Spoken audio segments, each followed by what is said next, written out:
வணக்கம் ஃப்ரெண்ட்ஸ், வாங்க கதைக்குள்ள போகலாம். மதியம் 3 மணி என்றாலும் கொடைக்கானலின் அந்த அடர்ந்த காடு முழுக்க வெள்ளை வெள்ளேரென பனிமூட்டம் சூழ்ந்திருக்கிறது. கையில் இருக்கும் ஆள் கூட தெரியாத அளவுக்கு பனி. மரங்களின் இலைகளிலிருந்து பனித்துளிகள் சுட்டி கொண்டிருக்கின்றன. அங்கே கவினின் முகம் பயத்திலும் பதற்றத்திலும் உறைந்து போயிருக்கிறது. கண்ணீர் வழிய காடெல்லாம் பைத்தியம் பிடித்தவன் போல ஓடுகிறான் கவின். யானி, யானி, எங்க இருக்க? ப்ளீஸ் பதில் சொல்லு யானி. விளையாட்டு போதும், வெளியே வா யானி. கவின், கவின், நிதானமா இருடா. காடெல்லாம் தெற்கு பக்கம் நாங்க தேடிட்டோம். அங்க யானியோட துப்பட்டா மட்டும்தான் கிடைத்தது. அவளை அங்க காணும்டா. கவின் அஜயின் சட்டையை பிடித்து கொண்டு அலறுகிறான். என்னடா சொல்ற? துப்பட்டா மட்டும்தான் கிடைச்சிதா? கொஞ்ச நேரத்துக்கு முன்னாடி தானே என் கூட நடந்து வந்தா. எப்படி காணாம போவா? யானைக்கு இந்த காடு புதுசுடா, அவளுக்கு வழியே தெரியாது. கவின், நாம எல்லாரும் குரூப்பா தானே வந்தோம். அந்த பனி மூட்டம் திடீர்னு அதிகமாகனு கையை பிடிச்சிருந்த யானை எப்படி மிஸ் ஆனானே தெரியல. சுத்தி சுத்தி தேடியும் அவளோட தடம் கூட கிடைக்கல. கவின் தலையில் கை வைத்து புல்வெளியில் அமர்கிறான். இல்லை, இது சாதாரணமா வழிமாறினதே இல்லை. எனக்கு ஏதோ தப்பா படுது. யானி என்னை விட்டுட்டு தனியா போக மாட்டா. கவின் பாக்கெட்டில் இருந்த போன் ரிங் ஆகிறது. அவன் அவசரமாக எடுத்து பார்க்கிறான். ஸ்கிரீனில் அன்னான் நம்பர் என்று மின்னுகிறது. நண்பர்கள் அனைவரும் கவினையே பார்க்கிறார்கள். கவின் நடுக்கத்தோடு போனை ஆன் செய்து ஸ்பீக்கரில் போடுகிறான். மறுமுனையில் ஒரு குரூரமான அசிங்கமான சிரிப்பு சத்தம் கேட்கிறது. அந்த சிரிப்பு சத்தத்தின் கவினின் ரத்தத்தை உறைய வைக்கிறது. என்ன கவின் சார், கொடைக்கானல் குளிர்ல எப்படி இருக்கு? உடம்பு மட்டும் நடுங்குதா, இல்ல பயத்துல மனசும் நடுங்குதா? கவின் அந்த குரலை கேட்டதும் அதிர்ச்சியில் உறைகிறான். அவனது கண்கள் கோபத்தால் விரிவடைகின்றன. ராஜசேகர், நீயா? நீ எப்படி இங்க? ராஜசேகர் ஏளனமாக, என்ன கவின் சார், கல்யாண கனவோட கொடைக்கானல குளு குளுன்னு அவுட்டிங் வந்த இடத்துல ஆளை காணும்னு பதறியா? உன் கூடவே வந்த உன் லவ்வர், சாரி, உன்னோட வருங்கால மனைவி யானிய காணும்னு காடெல்லாம் தேடி இருக்கியோ? கவின் கோபத்தில் உச்சத்துக்கே சென்று காட்டின் சிங்கத்தை போல கர்ஜிக்கிறான். ராஜசேகர், யானி எங்கடா? அவ மேல கை வச்ச உன்னை துண்டு துண்டா வெட்டி. அவ எங்க இருக்கான்னு சொல்லு. ராஜசேகர், கத்தாத கவின், தேவையில்லாம சத்தம் போட்டா அங்க இருக்கிற மிருகங்களை முன்னாடி என் ஆளுங்க யானிய மிருகமா மாறிடுவாங்க, ஜாக்கிரதை. அவளுக்கும் உனக்கு என்னடா பகை? அவ ஒரு பாவமும் அறியாதவடா. அவளை ஏண்டா கடத்தின? ராஜசேகர், பாவம் அறியாதவளா? அவ என்னோட பல கோடி ரூபாய் பிஸ்னஸை அழிச்சிட்டவ. அவ சும்மா சாதாரண பொண்ணா இருந்திருந்தா நான் கண்டுக்காம விட்டுருப்பேன். ஆனா அவ IAS எக்ஸாம் எழுதினால இருந்தே அவளை நான் ஃபாலோ பண்ணிட்டு தான் இருந்தேன். கவின் அதிர்ச்சியோடு கேட்கிறான். என்னடா சொல்ற? ராஜசேகர், அவ இந்த எக்ஸாம்ல ஜெயிச்சு கலெக்டர் ஆகிட்டா என்னை சும்மா விட மாட்டாளே. என் பழைய தில்லுமுள்ளு கேஸ் எல்லாத்தையும் தோண்டி எடுப்பான்னு எனக்கு தெரியாதா? அவ கலெக்டர் ஆகி என் சாம்ராஜ்யத்தை அழிக்கிற முன்னாடி அவளோட லட்சியத்தை அடியோடு அழிக்கணும். அதான் இந்த கொடைக்கானல் பனிமூட்டத்தையும் உங்களோட இந்த டூரையும் கரெக்டாக பயன்படுத்தி என் ஆளுங்களை வச்சு அவளை தூக்கிட்டேன்.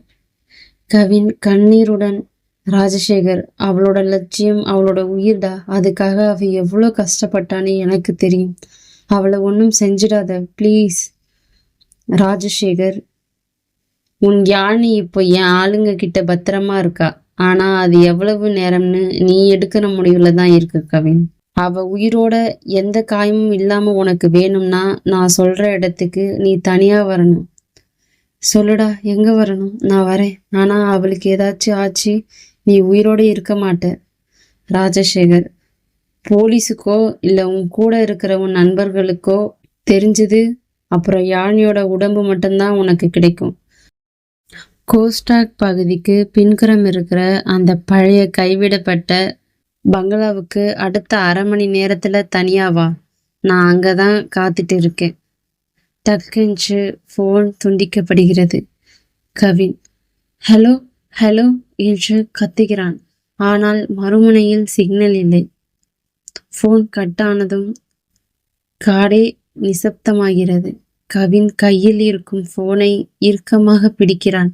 அவனது கண்களில் இப்போது பயம் மறைந்து யாழினியை காப்பாற்ற வேண்டும் என்ற வெறி கூடியிருக்கிறது. நண்பர்கள் அவனை தடுக்க முயல்கின்றனர். இல்லடா, போலீஸுக்கு தெரிஞ்சா யாழினி உயிருக்கு ஆபத்து. அவளோட IAS கனவை அழிக்க நான் யாரையும் விடமாட்டேன். அவளை நானே போய் மீட்டுட்டு வரேன். கவின் பனிமூட்டத்திற்குள் ஆக்ரோஷமாக ஓடத் தொடங்குகிறான். கவினுக்குள் இப்போது பயம் மறைந்து தன் காதலை காப்பாற்ற வேண்டிய ரௌத்திரம் பிறந்தது. ராஜசேகர் அனுப்பிய லொகேஷனை நோக்கி தன் பைக்கில் மின்னல் வேகத்தில் பறந்தான். அது காட்டின் ஒதுக்குப்புறத்தில் இருந்த ஒரு பாழடைந்த குடோனுக்குள் யாழினி ஒரு நாற்காலியில் கட்டப்பட்டிருந்தாள். அவளது முகத்தில் பயமில்லை, மாறாக ராஜசேகரை பார்த்து காரி உமிழ்ந்தாள். ராஜசேகர், நீ என்ன வேணாலும் பண்ணிக்கோ, ஆனா கவின் உன்னை சும்மா விட மாட்டான். சட்டத்தின் முன்னாடி நீ கூண்டோடு அழிய போற நாள் தூரத்துல இல்லை என்று தைரியமாக பேசினாள். அடிப்பாவி, இந்த நிலைமையில உனக்கு இவ்வளவு திமிரா என்று ராஜசேகர் அவளை அடிக்க கை ஓங்கிய கணத்தில் குடோனின் கதவு பலத்த சத்தத்தோடு உடைந்து சிதறியது. உள்ளே நுழைந்தான் கவின். அவனது கண்களில் மரண பயத்தை காட்டினான். ராஜசேகரின் ஆட்கள் 4-5 பேர் கவினை தாக்க பாய்ந்தனர். ஆனால் தன் காதலிக்கு முன்னால் நடக்கும் அநீதியைக் கண்டு பொங்கி எழுந்த கவின் அடியாட்களை தும்சம் செய்தான். சினிமா சண்டை காட்சிகளைப் போல தன் முழு பலத்தையும் திரட்டி அடியாட்களை அடித்து வீழ்த்தினான். கடைசியாக ராஜசேகரின் சட்டையை பிடித்து தூக்கினான். என் யாழினியை தொடவே உனக்கு எவ்வளவு தைரியம் இருக்கணும் என்று அவனது முகத்தில் பலத்த குத்துக்களை விட்டான். ராஜசேகர் இரத்த வெள்ளத்தில் தரையில் சரிந்தான். அதே நேரத்தில் கவின் ஏற்கனவே கொடுத்த ரகசிய தகவலின்படி போலீஸ் அந்த இடத்திற்குள் நுழைந்தனர். ராஜசேகரையும் அவனது ஆட்களையும் கைது செய்தனர். இனி இவனுங்க ஜெயில விட்டு வெளியே வர முடியாது கவின் சார், நாங்க பாத்துக்கிறோம் என்று கூறி இழுத்து சென்றனர். கவின் ஓடி சென்று யாழினியின் கட்டுகளை அவிழ்த்தான். கட்டுக்கள் அவிழ்ந்த அடுத்த நொடி யாழினியின் கவினையை கட்டி அணைத்து கொண்டு கதறி அழுதாள். கவின் அவளது தலையை கோதி, பயம் வேண்டாம் யாழினி, இனி உன்னை யாராலும் பிரிக்க முடியாது என்று ஆறுதல் கூறினான். கொடைக்கானலின் அந்த பனிமூட்டம் அவர்களின் காதலின் வெம்மையில் உருகி விழுந்தது. சில மாதங்களுக்கு பிறகு அரசு தேர்வு வாரியத்தின் அதிகாரப்பூர்வ இணையதளத்தில் IAS தேர்வு முடிவுகள் வெளியாகியிருந்தன. கவினும் யாழினியும் கம்ப்யூட்டர் திரையிலேயே உற்று பார்த்து கொண்டிருந்தனர். யாழினியின் ரோல் நம்பரை டைப் செய்து என்டர் தட்டினர். திரையில் தெரிந்தது யாழினி ஆல் இந்தியா ரேங்க் 14. யாழினிக்கு தூக்கி வாரி போட்டது. அவளால் நம்பவே முடியவில்லை. ஆனந்த கண்ணீரோடு கவினை பார்த்தாள். பாஸ் ஆகிட்டேன் கவின், நான் கலெக்டர் ஆகிட்டேன் என்று கற்றுக்கொண்டே அவனது கைகளை பற்றினாள். கவினின் கண்களிலும் கண்ணீர் துளிந்தது.